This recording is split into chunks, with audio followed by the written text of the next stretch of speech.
Katie Kenyon, 33, was a devoted mother of two living in the town of Burnley, Lancashire, England. Known for her loving, approachable nature and dedication to her family, Katie was an integral part of her community. She loved nature, animals, and frequently organized activities for local children. However, on April 22, 2022, Katie's peaceful life and that of her family were upended when she suddenly vanished. That morning, Katie was last seen around 9:30 a.m. when a woman matching her description was spotted getting into a silver Ford Transit van with a man in Burnley. Subsequently, a series of suspicious text messages were sent from Katie's phone to her children and her mother, Dawn. These messages claimed that Katie was going away for a while to become a better person and instructed her children to contact their father or Andrew Burfield, her ex-boyfriend. Uncharacteristically, the messages contained spelling errors, notably the word while missing the letter H, which her family insisted was unlike Katie's usual writing style. Her family immediately grew suspicious, as Katie was a devoted mother who would never abandon her children. They contacted Burfield, who claimed he had no knowledge of Katie's whereabouts and stated that she had left her car keys and some belongings at his house before heading to a clinic for anxiety treatment. However, Burfield's account was inconsistent and unconvincing, especially since Katie's Ford Fiesta remained parked outside his home with her personal items inside. Alarmed, her family reported her missing to the police, prompting an immediate investigation into her disappearance. The police began questioning Burfield, who appeared cooperative but provided vague information. He suggested Katie might be at Pendle Hill, a remote location, but offered no explanation for how she could have gotten there without her car. These details raised suspicions that Burfield might know more than he was revealing. To understand the case, it's essential to examine the relationship between Katie Kenyon and Andrew Burfield, a 50-year-old builder from Burnley. Katie and Burfield had an intermittent romantic relationship over several years, but it was far from harmonious. Burfield was described as isolated, with no friends and a criminal history. In 2001, he was convicted of attempting to pervert the course of justice and had also faced accusations of stealing a car from his employer, though he was acquitted. In his relationship with Katie, Burfield exhibited controlling and manipulative behavior. He frequently made Katie feel insecure about her mental health, urging her to seek therapy or enter rehab, despite no clear evidence that she needed such interventions. Burfield also exerted financial pressure on Katie. In 2021, he took her to court, demanding she repay £4,000 he claimed she owed him. By April 2022, this amount had risen to £6,000, leaving Katie fearful of losing her home and having her possessions seized. Burfield promised to cover the debt to help her, but never followed through, intensifying Katie's stress and anxiety. Katie confided in her mother, Dawn, about her fear of Burfield, expressing that she felt he could be dangerous. In one message she wrote, "I'm scared to death he'll do something." Burfield's manipulative tactics, such as contacting debt collectors without informing Katie, further drove her into a state of panic. Despite this, Burfield continued to feign affection, sending loving messages interspersed with blame, leaving Katie torn between hope and fear. On April 21, 2022, the day before Katie's disappearance, Burfield was seen hugging and kissing her on a security footage outside his home. That same day, he borrowed a shovel from his parents and drove to the Boland Forest, where his phone was turned off for 90 minutes. Burfield later claimed he was scouting a location for a picnic with Katie, but this action further fueled suspicions about his true intentions. A critical factor that led Katie's family to suspect foul play was the text messages sent from her phone on April 22nd. These messages, sent to her daughter, son, and mother, were unusual and inconsistent with Katie's character. For instance, a message to her daughter read, "Mummy loves you, and I'm sorry. Please call your dad. He'll look after you for a while. I need help to become a better person." Similarly, a message to her mother, Dawn, mentioned that Katie would use £6,000 from Burfield to find peace and sort out her mind. What immediately alarmed the family was the spelling error in the word while, missing the H in all the messages, a mistake Katie, who was meticulous in her communication, would never make. Additionally, the phrasing, grammar, and style of the messages were entirely foreign to Katie's usual writing. The family also noted that the messages unusually referenced Burfield, as if deliberately drawing attention to him. For example, a message to her son mentioned that Andy will always be there if your dad doesn't look after you. When Katie's sister Jenny contacted Burfield to inquire about her whereabouts, he was evasive and provided an unconvincing story. Burfield claimed Katie had come to his house, left her car keys and belongings through the letterbox, and gone to an anxiety treatment clinic. However, the family found this implausible, especially since Katie's car was still parked outside Burfield's home with her personal items inside. Burfield's lack of cooperation deepened their suspicions. That afternoon, another of Katie's sisters, Sarah, along with her boyfriend Anthony, confronted Burfield at his home. Burfield reacted negatively, calling 999 and accusing Anthony of threatening him. When the police arrived, Sarah and Anthony explained the situation, leading to the launch of a missing person investigation. The fake messages, combined with Burfield's suspicious behavior, became key clues that prompted the police to focus on him as a potential suspect. Following the family's report of Katie's disappearance, Lancashire police swiftly launched a large-scale investigation. The search focused on Burnley and surrounding areas, involving 60 officers from 4 police forces, K9 units, mountain rescue teams, the fire service, and drones. The Boland Forest, considered a possible location for Katie, became a primary search area due to its vast 5-square-mile expanse. Andrew Burfield, as the last person known to have been in contact with Katie, became the main subject of questioning. Initially, he appeared cooperative, allowing police to search his home and even jokingly suggesting they check his van. Burfield offered vague suggestions about Katie's possible whereabouts, such as Pendle Hill or an anxiety treatment clinic, but these leads lacked substance and yielded no results. He also showed police a series of messages purportedly from Katie, claiming she was walking or needed time to sort herself out. However, these messages were inconsistent with Katie's communication style, raising suspicions that they might be fake. During police interviews, Burfield repeatedly contradicted himself. He claimed Katie had left her car keys and belongings at his house on the morning of April 22nd, but couldn't provide a clear timeline or reason for her actions. She told me she went on a walk. She what, sorry? She told me, she said she dropped the car off this morning and the stuff. Before that message came through, so, what you up to, that's what you up to, guys. And that were at 1:30, but just out on a walk. You? If you were to go looking for Katie now, where would you go? First place you'd go? Pendle Hill. She's got a car. So how would she get there? Would she walk? Probably. After dropping the keys off here for the car, you'd seriously think she'd walk to Pendle from here from around 2 o'clock this afternoon? When asked if he was worried about Katie, Burfield gave ambiguous responses, sometimes expressing concern, and other times suggesting she was acting silly. This inconsistency heightened police suspicions about his honesty. Sorry to interrupt. So, are you concerned for Katie? Yeah. So, how come? Have you reported any of this? No, because it's only just happened. It's. I've had a sister. But you said them messages come at 2:30. Yeah. this So the messages come through at 1:45. Yeah. And you've replied pretty much straight away. I know. I was just wondering because you said it's only just happened, but it's happened at like 2 o'clock this afternoon. Another notable detail emerged when police asked Burfield to call Katie's phone, and he reported that it rang before going to voicemail. Will you just try ringing a number for us? Is the phone still on? I don't know. I've been ringing it. Is it ringing or is it going to voicemail? Or? Going to voicemail. However, phone data later revealed that Katie's phone had traveled to the Boland Forest that morning, aligning with the route of the Ford Transit van Burfield was using. Furthermore, traffic and CCTV footage confirmed Katie was in the van when it left Burnley. But when it returned, only one person was visible, presumed to be Burfield. These findings shifted the investigation from a missing person case to a suspected abduction. The investigation into Katie Kenyon's disappearance quickly gathered critical evidence from surveillance cameras and phone data, exposing inconsistencies in Andrew Burfield's statements.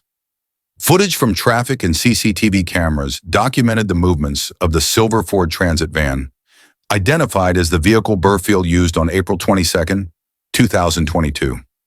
Cameras captured Katie and Burfield together in the van around 9:07 a.m. as they left Todmorden Road in Burnley. The pair was later seen at a McDonald's drive-thru on the A670. This was the last confirmed sighting of Katie alive on camera. Subsequent footage showed the van heading toward the Boland Forest, a remote area about 35 minutes from Burnley. However, when the van returned to Burnley around noon that day, cameras recorded only one occupant, believed to be Burfield, with no sign of Katie. Phone location data further corroborated these suspicions. Cell tower signals indicated that Katie's phone traveled to the Boland Forest around 10:24 a.m. and remained there for approximately 51 minutes before returning to Burnley. Notably, her phone was still active and carried in the van upon its return, but Katie was not present. This led to the hypothesis that Burfield may have kept Katie's phone to send fake messages, misleading her family and the police. Another incriminating detail was that Burfield removed the SIM card from his phone on the afternoon of April 22nd and switched to another device. This occurred just before the police returned to his home for a second round of questioning. Additionally, police noted that Burfield had lit a fire in his home, despite the warm weather that day. The unusually high temperature in his house, described as hot as a furnace, suggested he might have been attempting to destroy evidence. The combination of camera footage, phone data, and Burfield's suspicious behavior led to his arrest on April 23rd on suspicion of abduction. The investigation now pivoted toward a more serious crime, as police began to suspect that Katie may have been murdered. A significant breakthrough in the investigation came when police received a tip from a witness regarding Andrew Burfield's unusual behavior on April 23rd, the day after Katie's disappearance.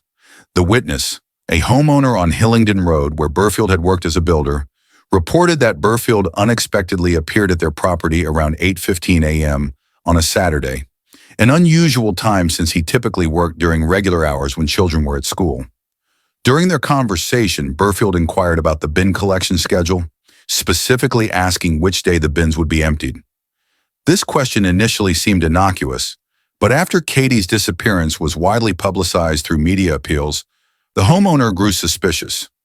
Upon checking their bin, they discovered a plastic bag hidden beneath the rubbish, containing multiple smaller bags with a pair of blood-stained slippers and other items. The slippers matched the description of those Katie was believed to have been wearing when she vanished. Police promptly seized the bags and sent them for forensic analysis. The results confirmed that the blood on the items belonged to Katie, strengthening suspicions that she had been killed. Additionally, the shovel Burfield borrowed from his parents on April 21st was found at the scene, raising the possibility that it had been used in the crime. Burfield's inquiry about the bin collection was seen as an attempt to conceal evidence. His unexpected appearance on a weekend, contrary to his usual work habits, further heightened suspicions. During urgent interviews following his arrest for suspected abduction, Burfield continued to deny any knowledge of Katie's whereabouts, reiterating his claim that she had left her car keys at his house. He provided no useful information to aid the search. It's a very simple question, Andrew. Can you tell me where Katie is? I don't know. You don't know? Okay. So is there any clue you can give us as to where she might be? I did give you a clue early on. I think she's at a rehab centre. A rehab centre? Or some sort of clinic. Right, okay. And where would that be? I haven't got a clue. The discoveries in the bin, combined with the camera and phone data evidence, prompted police to reframe the investigation as a murder case. On April 27th, Burfield was arrested again, this time on suspicion of murdering Katie Kenyon, marking a pivotal moment in the case. On April 27th, 2022, during his fourth police interview, Andrew Burfield abruptly changed his story, offering a new account of what happened to Katie Kenyon. Previously, he had steadfastly denied knowing her whereabouts, but under pressure from mounting evidence, Burfield began to describe Katie's death as an accident. In his new testimony, Burfield claimed that he and Katie had gone to the Boland Forest on the morning of April 22nd to perform a ritual they often did, writing down their problems on paper and burning them. He said that at a spot they called their place in the forest, they had set up a picnic area with a food container. Burfield recounted that Katie challenged him to throw an axe at her drink can. He claimed he threw the axe toward a tree, but at that moment, Katie sat down, causing the axe to accidentally strike her head with the back of the blade. Burfield described a bloody scene, saying he held Katie as she fell and felt like he was in a movie. So we don't know what went wrong. You were aiming at the tree and... No, I can't even say I slipped, fell, like nothing. I just don't even know what went wrong. It's the stupidest thing that I'll ever do that. Something so stupid. How close was she from you?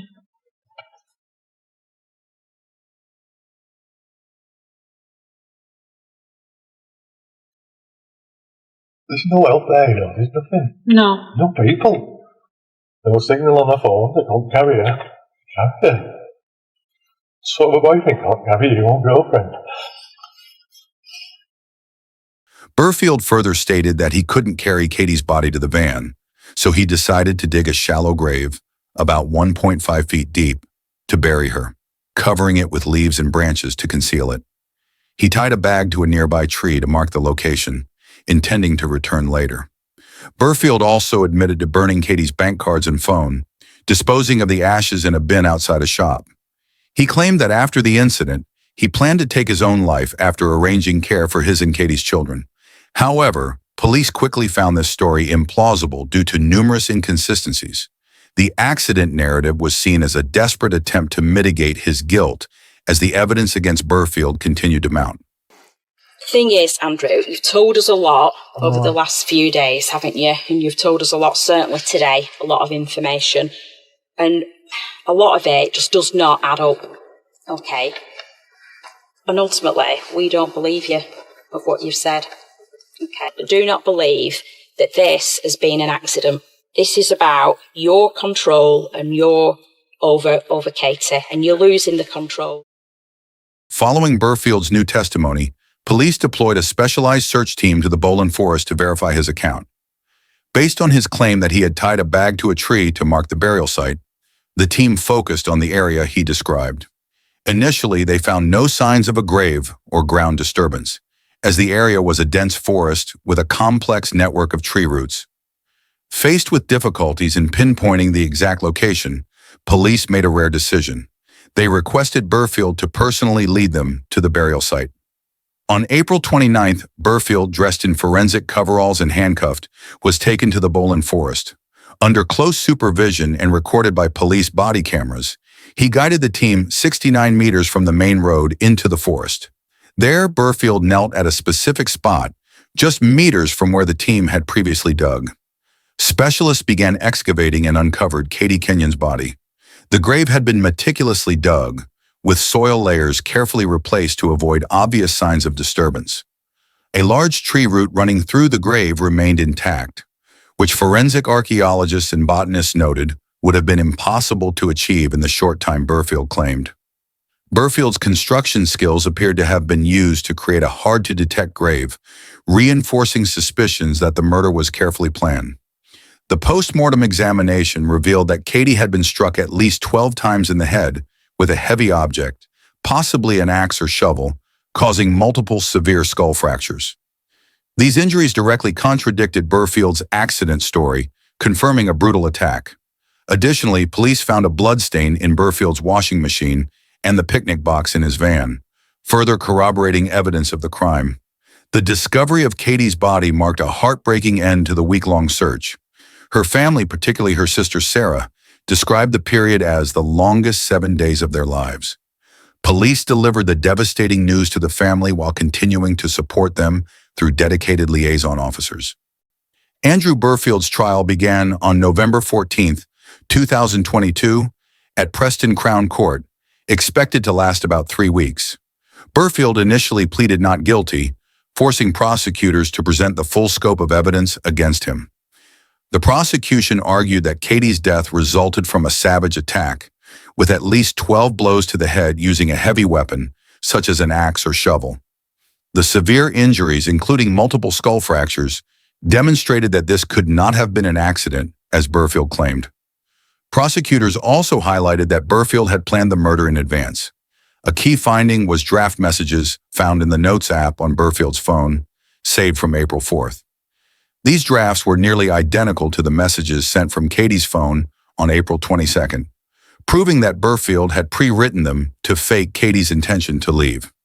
Additionally, his actions on April 21st, such as borrowing a shovel and visiting the Boland Forest, indicated meticulous preparation. On the third day of the trial, faced with overwhelming evidence, Burfield abruptly changed his plea, admitting to murdering Katie Kenyon. This decision was believed to stem not from remorse, but from the realization that he could no longer conceal his crime. Katie's sister Sarah delivered a victim impact statement in court, describing the family's indescribable pain. Katie's murder has left a scar that will never fade. Every holiday, birthday, or significant event is overshadowed by her absence. On November 17, 2022, Justice Goose sentenced Burfield to life imprisonment with a minimum term of 32 years. The judge described the murder as cruel and barbaric, emphasizing that Burfield had planned it carefully and acted with chilling composure before, during, and after the crime. He also noted that Burfield's guilty plea was not driven by remorse, but by the failure of his attempts to cover up the crime. Andrew Burfield changed his plea to guilty 3 days into his trial for killing Katie Kenyon, who was from Padiham. Burfield had claimed he killed Katie by accident. Yesterday, he changed his plea to guilty. The judge told the 51-year-old that he should prepare himself that he might die in jail. Has been jailed for a minimum of 32 years for her murder. Today, with Burfield starting a life sentence, the profound loss and permanent harm that Burfield had caused to Katie Kenyon's children would never be erased. After the trial, Katie's family expressed relief at Burfield's conviction, but stressed that nothing could bring Katie back. They thanked the investigation team and urged anyone in a dangerous relationship to seek help to prevent similar tragedies. The family have also asked me to personally thank every person who's been involved in the case to bring Katie's killer to justice. They also think it's important to express who Katie was, and the family have given me a few words that I'm now going to read on their behalf. Katie's a happy, loving mum of 2. She had a whole life ahead of her. Katie was beautiful and silly. She had a truly beautiful soul. She always surrounded herself with children, her own and everybody else's who wanted to join in. She would take kids and the dogs everywhere with her. She'd even try to set up summer camp for the local children so they had something to do and somewhere to go. She loved the outdoors and she loved people. We miss her. We miss her very much beyond words, and we will never get to express our loss. Katie Kenyon was not just a victim of a brutal crime, but a symbol of love and dedication. Her family described her as a wonderful mother who always put her children first, and a loving sister and daughter. Katie cherished nature, often taking her children and dog for walks, and even tried to organize activities for local children. Her loss left an irreplaceable void in her family and the Burnley community. Katie's case offers profound lessons. It highlights the dangers of controlling and manipulative relationships. Andrew Burfield exploited Katie's emotional and financial vulnerabilities, pushing her into a state of anxiety and fear before killing her. Her family urged those in similar situations to seek help from police or support organizations, emphasizing that timely action can save lives. The case underscores the critical role of technology and coordination in criminal investigations. From phone data and surveillance cameras to witness tips, Lancashire police conducted a complex investigation to uncover the truth. Despite the vast and challenging Boland Forest, the search team's persistence, combined with physical evidence like Katie's blood and slippers, brought Burfield to justice. The case also serves as a reminder of the importance of listening to the instincts of family and friends. The family's suspicions about the fake messages and their proactive confrontation with Burfield accelerated the investigation. Though the outcome was tragic, their unity ensured the perpetrator could not evade accountability. Today, Katie's family continues to honor her memory through their love for her children, who must now grow up without their mother. They hope Katie's story will inspire action to prevent similar tragedies, keeping alive the image of a strong, loving, and resilient woman in the hearts of all. Please leave your comments and subscribe to our channel to motivate us to produce more videos. Thank you.